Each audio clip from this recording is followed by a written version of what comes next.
boleh cakap you hebat macam mana pun, dia tanya you QS ranking macam mana kan. Dia tanya you dalam ranking universiti Malaysia ni, dalam Malaysia apa kedudukan you. So orang nak tengok, orang nak banding.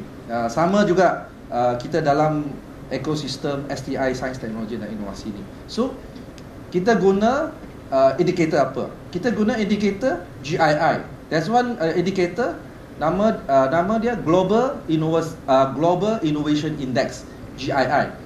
Itu adalah sesuatu yang kita measure how good are we, how good is Malaysia dalam global innovation ecosystem ni.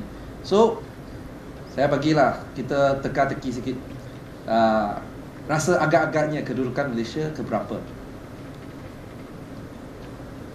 Any guess? Wow guess. Top berapa? Top berapa?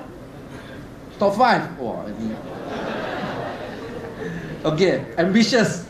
Okay, bagus, tapi kita tak jauh lagi. Top berapa? Any guess? Okay, target kita top 30, tapi kita tak sampai. Almost ya, dekat. So untuk 3 consecutive years 2022, 2023, 2024. Oh no, sorry. 21, 22, 23 kedudukan kita 36. Tapi tahun lepas sebab dia menteri hebat, kalau kita naik gurau bukan sebab menteri. Kita naik pangkat, sekarang kedudukan kita 33 dalam Global Innovation Index.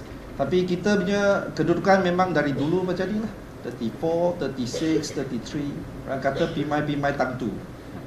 Itu adalah kedudukan GII kita.